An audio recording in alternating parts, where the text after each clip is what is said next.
Good afternoon student. आदर्श की online क्लासों में आप सभी का हार्दिक अभिनंदन है।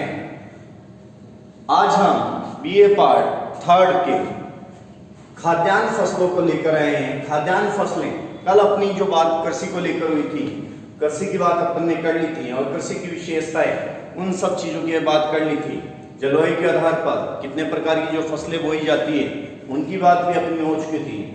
आज हम खाद्यान्न फसलों के अंतर्गत जो फसलें दी हुई है अपने, उन फसलों की बात कर रहे हैं। उसमें जो पहली फसल है अपनी, वो पहली फसल गेहूं है। कि भाई गेहूं भारत के अंदर जो गेहूं का अगर विश्व के अकॉर्डिंग अगर हम रैंक की बात करें तो द्वितीय स्थान पर आता है। सबसे पहले चाइना आता है और चाइना के बाद में कौन आता है? भारत आता है। तो ये चीज आप सभी को आज हम गेहूं के बारे में, उसकी भौगोलिक दशाएं, उसके उत्पादन, कौन सी जगह पर गेहूं का उत्पादन किया जाता है, उन सब चीजों की आज इस वीडियो के अंदर हम बात कर लेंगे। तो आप वीडियो को शुरू से लेकर अंत तक जरूर देखिए ताकि आपको किसी प्रकार की कोई प्रॉब्लम न हो। तो बात कर रहे हैं आज सबसे पहले गेहूं की कि भाई गेहूं अगर उत्पादन की दृष्टि से बात करें तो भारत विश्व में ऐसा देश है जहां इसका उत्पादन हड़प्पा व मोहनजोदड़ो, ये हड़प्पा और मोहनजोदड़ो दोनों क्या है?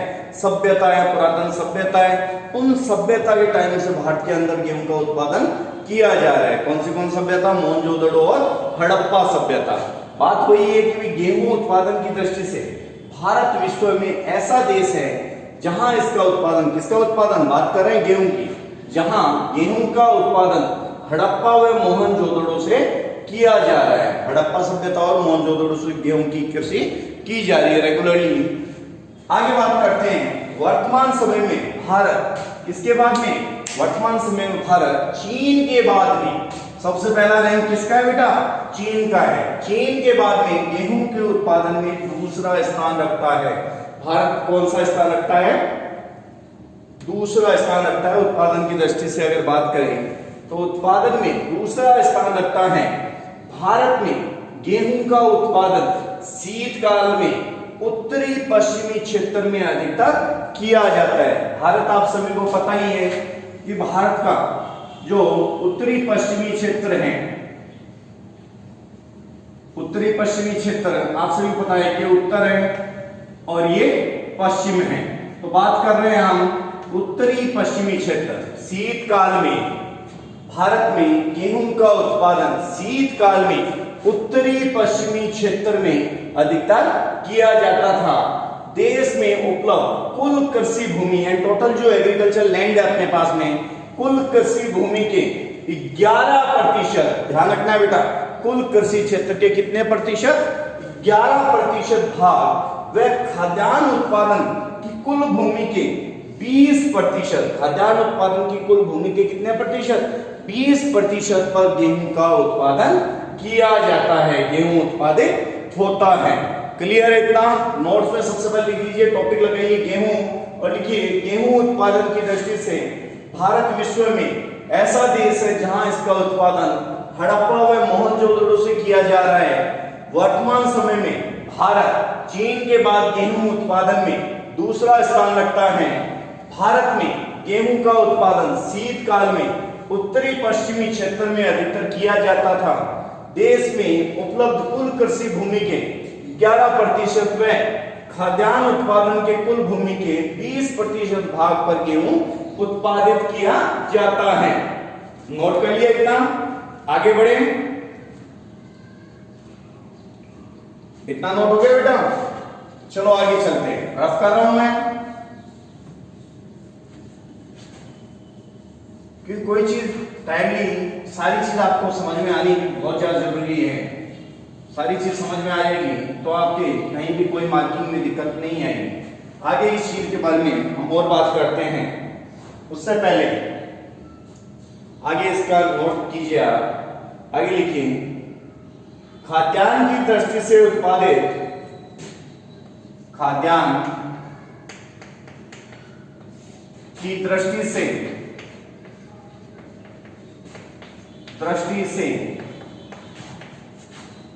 उत्पादित, खाद्यान्न की दृष्टि से उत्पादित सभी फसलों के उत्पादन में, सभी फसलों के उत्पादन में, सभी फसलों के उत्पादन में गेहूं का योगदान, गेहूं का योगदान, गेहूं का योगदान 34.9% रहा है। कितना रहा है बेटा? 34.9% रहा है। किसका उत्पादन? गेहूं का उत्पादन। कि भाई खाद्यान्न की दृष्टि से उत्पादित सभी फसलों के उत्पादन में गेहूं का जो योगदान वो कितना है? 34.9% है। इस दृष्टि से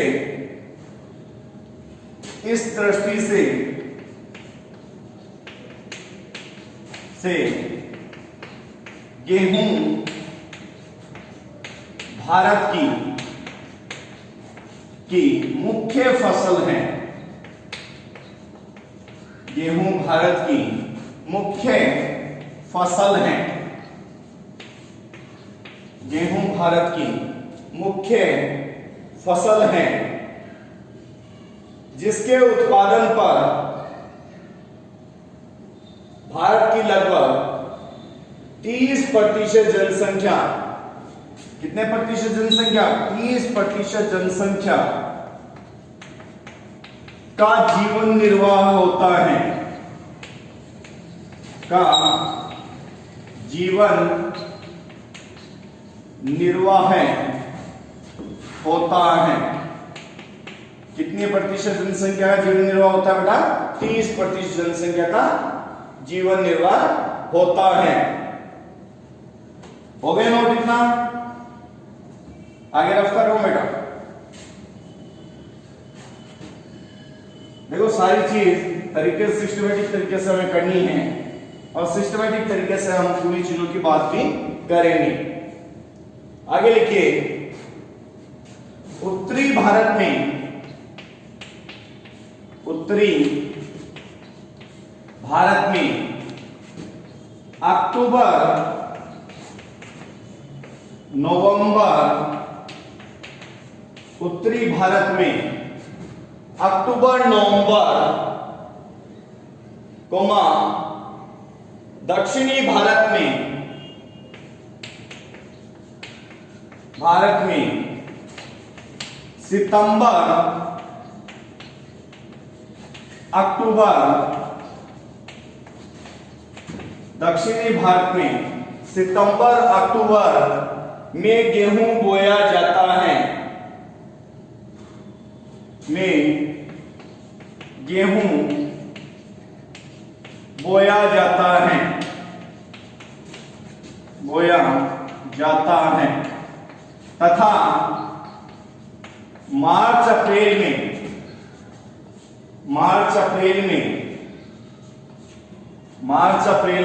काट लिया जाता है,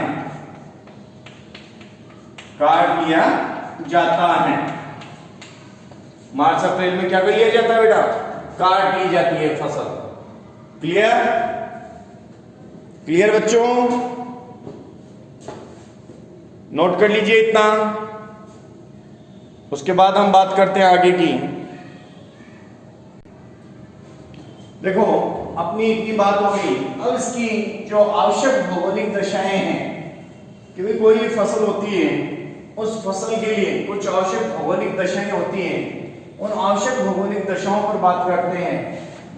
अगर वहां पर कहीं भी वो आवश्यक भौगोलिक दशाएं मिल जाती है तो वो फसल आराम से इजीली तरीके से लग जाती है, उसको किसी प्रकार की प्रॉब्लम नहीं होती। तो आगे हम गेहूं की आवश्यक भौगोलिक दशाओं की बात कर रहे हैं। इसकी बात कर रहे हैं आवश्यक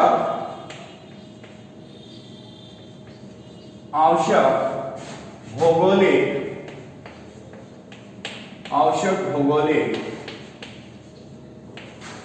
दशा, आवश्यक भौगोलिक दशाएं। देखो आवश्यक भौगोलिक दशाएं में वहां की जलवायु, वहां की वर्षा, वहां की मिट्टी, वो सारी चीज उसकी भौगोलिक दशाओं के अंतर्गत आ जाती है। तो सबसे पहले हम बात करते हैं जलवायु की। सबसे पहले किसकी बात कर रहे हैं हम? जलवायु की। भाई कैसी जलवायु चाहिए? तो गेहूं के लिए समशीतोष्ण जलवायु की आवश्यकता होती है।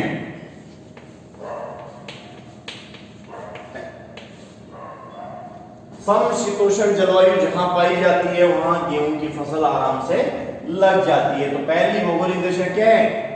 जलवायु। दूसरा बात करते हैं हम तापमान की। किसकी बात कर रहे हैं बेटा? तापमान की। कि भाई कितने डिग्री तापमान की हमें आवश्यकता होनी चाहिए जिसकी वजह से ये गेहूं की फसल लग जाती है। तो बेटा बोते समय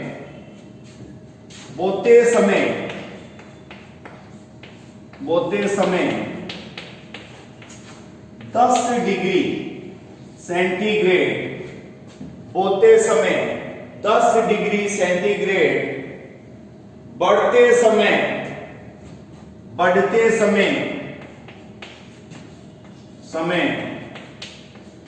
15 डिग्री सेंटीग्रेड तथा पकते समय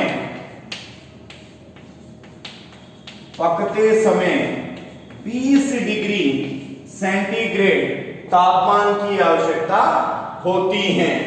क्लियर? तापमान कितना चाहिए बेटा? तापमान कितना चाहिए? पकते समय बोल सकते हो या फिर काटते समय भी यहां पर आप लिख सकते हो। काटते लिख लीजिए, बेटर रहेगा। काटते समय क्योंकि बात कर रहे हैं सबसे पहले आवश्यक भौगोलिक दशा में जलवायु की। जलवायु कैसी होनी चाहिए बेटा? समशीतोष्ण जलवायु होनी चाहिए। कैसी जलवायु होनी चाहिए? समशीतोष्ण जलवायु की आवश्यकता होती है। क्लियर?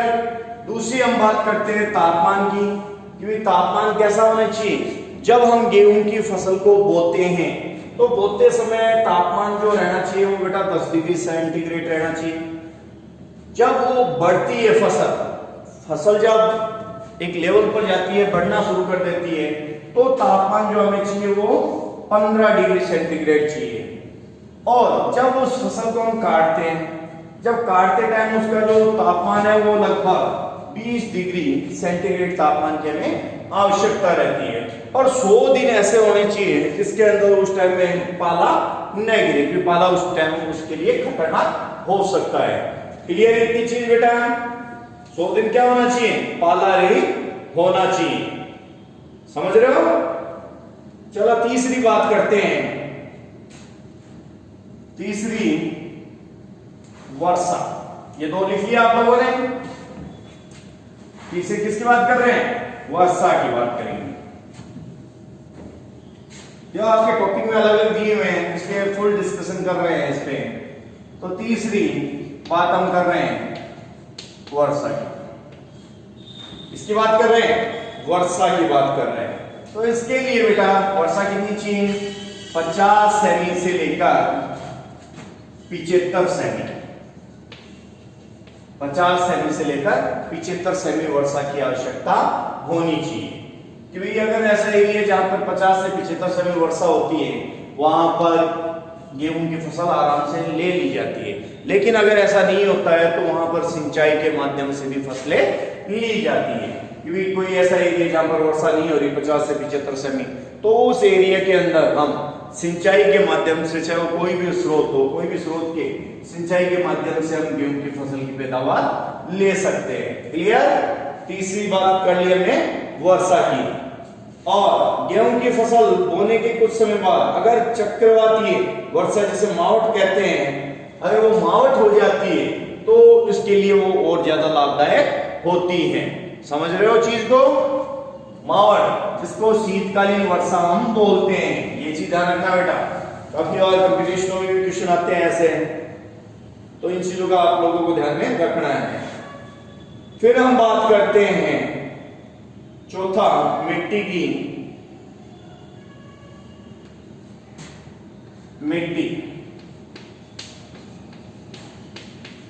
मिट्टी कैसी होनी चाहिए?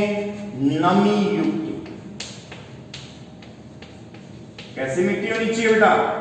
कोई मिट्टी जिसमें नमी पाई जाती है, नमी युक्त मिट्टी इसके लिए उपयुक्त रहती है, जिसमें जैविक ह्यूमरस की अधिकतम मात्रा हो। हल्की दोमट, चिकनी, हल्की दोमट,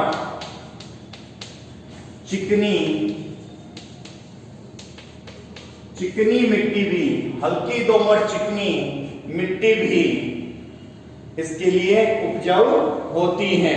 और अगर कोई काली मिट्टी है तो काली मिट्टी के अंदर भी गेहूं आराम से लग जाता है। ये चीज आपको ध्यान में रखनी है। मिट्टी की बात करें तो मिट्टी नमी युक्त होनी चाहिए। नमी युक्त मिट्टी जिसके अंदर ह्यूमरस की मात्रा पाई जाती है, या फिर हल्की दोमट व चिकनी मिट्टी या फिर काली मिट्टी, उस मिट्टियों के अंदर गेहूं की फसल आराम से ले ली जाती है। क्लियर?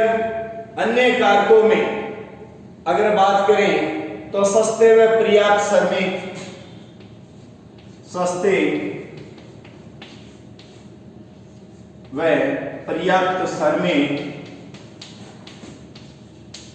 कि भाई उस फसल को काटने के लिए, बोने के लिए, सब चीजों के लिए क्या जरूरत होती है? हमें श्रमिकों की जरूरत होती है। उसके बाद अगर बात करें तो पूंजी, क्योंकि कोई भी काम की अगर शुरुआत करते हैं तो हमें पैसों की जरूरत होती है। अगर गेहूं की फसल बो रहे हैं तो गेहूं के बीजों के लिए हमें सबसे पहले क्या चाहिए बेटा? पूंजी चाहिए, पैसे चाहिए। पैसे के बिना और चीजें नहीं हो सकती। तो नेक्स्ट जो पॉइंट है पूंजी। फिर नेक्स्ट पॉइंट लिख सकते हो यातायात के साधन, यातायात के साधन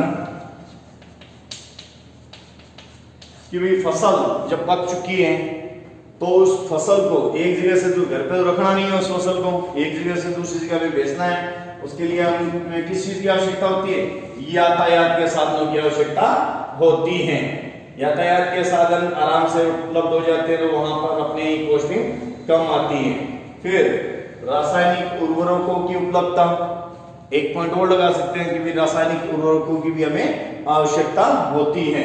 तो ये नोट कर लीजिए बेटा, ये इसकी भौगोलिक दशाएं हैं। उसके बाद हम इसके उत्पादन क्षेत्रों की बात करेंगे, लेकिन उससे पहले ये चीज नोट कर लीजिए कि उसकी जो भौगोलिक दशाएं हैं, वो भौगोलिक दशाएं के अंदर जलवायु आ गया, तापमान आ गया, वर्षा आ गई, मिट्टी आ गई, सस्ते व पर्याप्त श्रमिक आ गए, पूंजी, यातायात के साधन, ये सारी चीज इसके अंतर्गत आ गई है। क्लियर? अब बात करते हैं आगे इस चीज की बात करते हैं। रब कर रहा हूं उसको मैं। तो इसका उत्पादन कहां कहां होता है, उन चीजों की बात कर रहे हैं। हम भारत विशेष को लेकर चल रहे हैं, ये चीज ध्यान में रखनी है बेटा। आगे हेडिंग डालनी है भारत में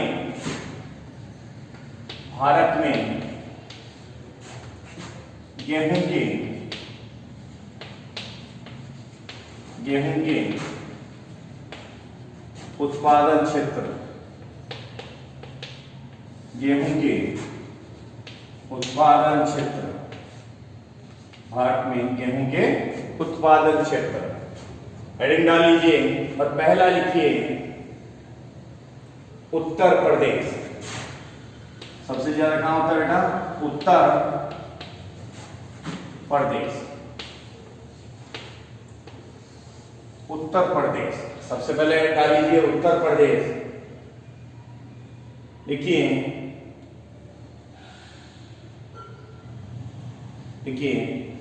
यह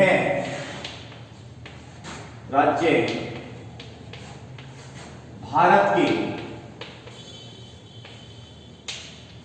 यह राज्य भारत के कुल गेहूं उत्पादन का, कुल गेहूं उत्पादन का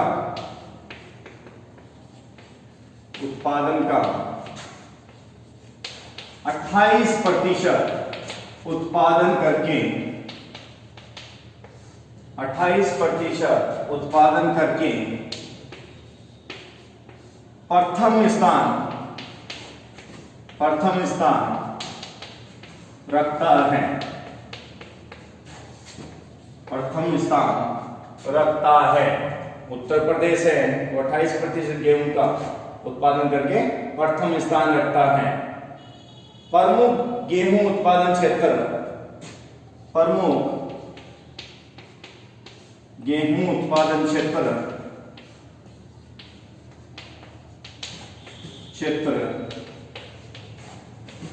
गंगा घाघरा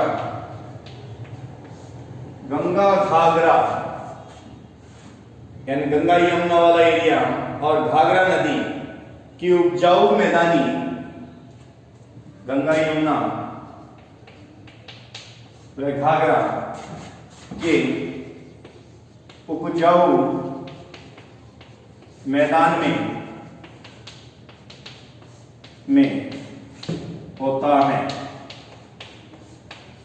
कि भी इन मैदानों के अंदर होता है। गंगा यमुना का क्षेत्र हो गया और घाघरा वाला क्षेत्र हो गया, उसके अंदर इसका उत्पादन होता है।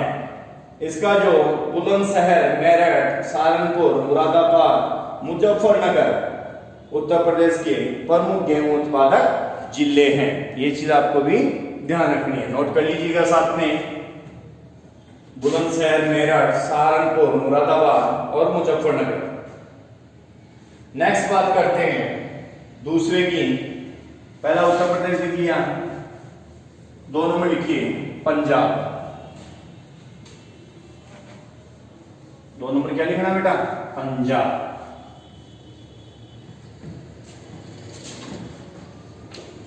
दो नंबर लिखिए पंजाब। 2 नंबर हेडिंग डाल लीजिए पंजाब की और लिखिए इस राज्य में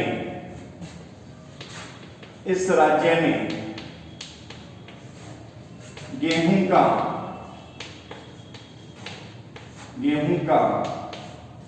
प्रति हेक्टेयर उत्पादन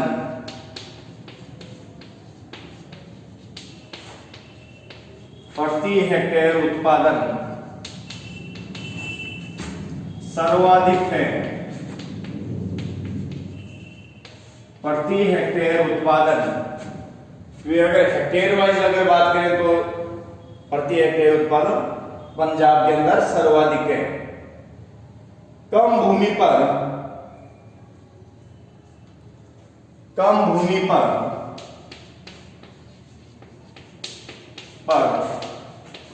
गेहूं की फसल बोने पर, कम भूमि पर गेहूं की फसल बोने पर या बोने के बाद भी उत्पादन की अधिकता से, बोने के बाद उत्पादन की अधिकता से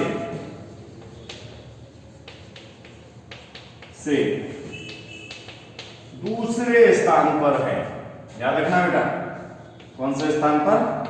दूसरे स्थान पर है। लिख लीजिए दूसरे स्थान पर है।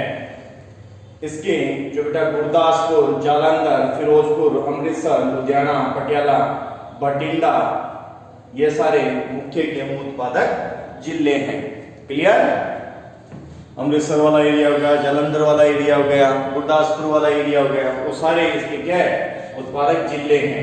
गुरदासपुर, जालंधर, फिरोजपुर, अमृतसर, लुधियाना, पटियाला और बठिंडा, ये सारे क्या है बेटा? गेहूं उत्पादक जिले हैं। क्लियर? नोट कर लिया? इतना नोट कर लीजिए बेटा। क्लियर? आगे बात करते हैं तीसरा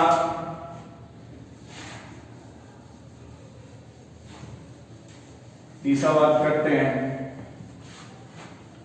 तो साथ साथ नोट्स भी अपने बनते रहने चाहिए बेटा। तीसरा लिखिए हरियाणा। तीसरा लिखिए हरियाणा।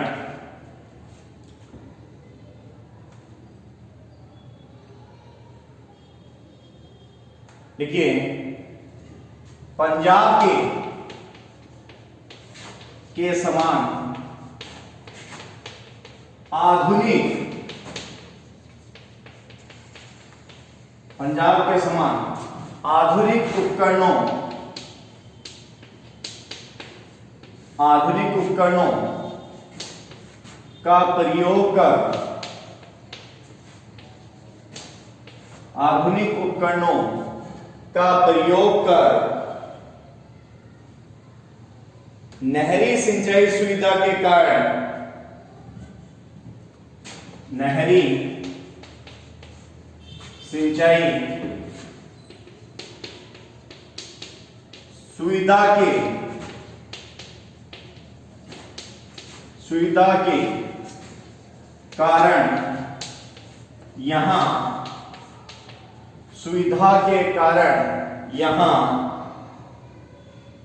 3916 किग्रा यहां प्रति हेक्टेयर 3916 किग्रा है, यानी किलोग्राम है। इसका उत्पादन कितना है बेटा? 3916। क्लियर?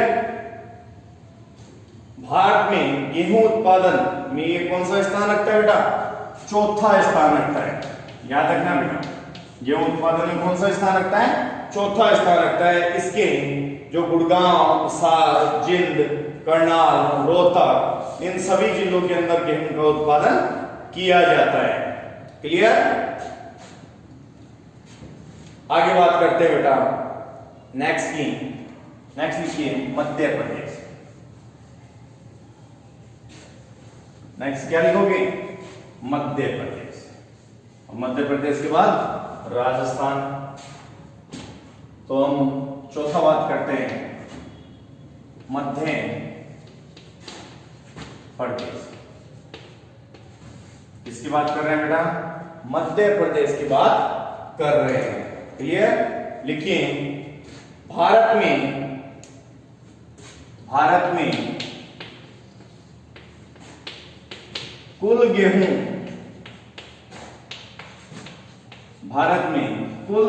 की उत्पादन, भारत में कुल गेहूं के उत्पादन का 15.9% भाग रखने के साथ यह तीसरा स्थान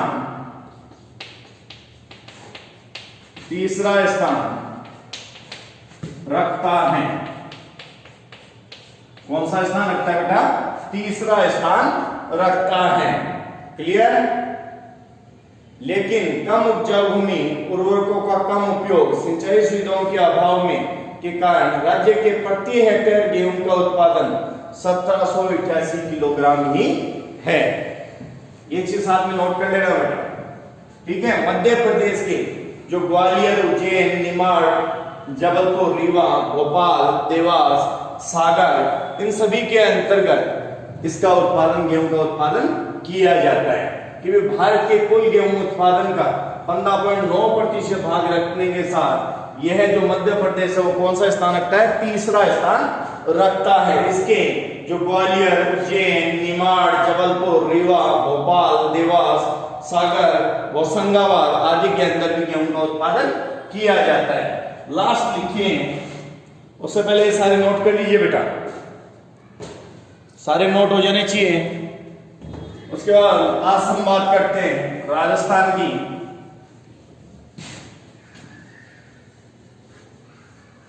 लास्ट किसकी बात कर रहे हैं? राजस्थान की बात कर रहे हैं बेटा। पांचवा लिखिए राजस्थान, जिसके अंदर हम निवास करते हैं, वहां की बात कर लेते हैं। देखिए इस राज्य के उत्तरी पूर्वी, इस राज्य के उत्तरी पूर्वी व दक्षिणी सीमावर्ती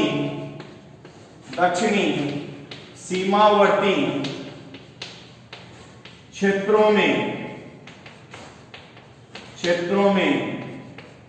गेहूं का उत्पादन किया जाता है।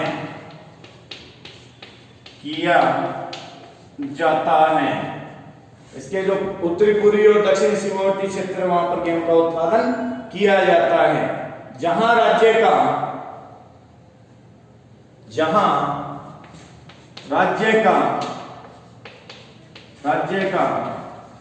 17% उत्पादन, जहां राज्य का 17% उत्पादन किया जाता है, 17% उत्पादन किया जाता है। इसके अंतर्गत जयपुर, कोटा, भरतपुर व अलवर आदि जिले सम्मिलित है। तो बेटा ये बात हुई अपने गेहूं की। क्लियर? वीडियो को जितना ज्यादा हो सके आपके हर क्लास में ये वीडियो पहुंच जाना चाहिए। जो गेहूं का टॉपिक है फाइनल के सिलेबस में इंडियन ज्योग्राफी के अंदर दिया हुआ है, तो अपना जो टॉपिक वाइज सारी स्टडी चल रही है, तो आप लोग जुड़े रहिए और वीडियो को शुरू से लेकर अंत तक जरूर देखिए। वीडियो को लाइक सबसे पहले कीजिए, क्योंकि लास्ट में आप लाइक करना भूल जाते हो। तो वीडियो को लाइक, शेयर और सब्सक्राइब पहले ही कर दीजिए, ताकि वो बच्चों तक वीडियो पहुंच जाए और आप सबके साथ साथ स्टडी हो जाए और डिस्कशन सबके बीच में चलता रहे। समझ गए इस चीज को? इसी के साथ धन्यवाद। दोबारा मिलते हैं नई फसल के साथ में। आज के लिए धन्यवाद।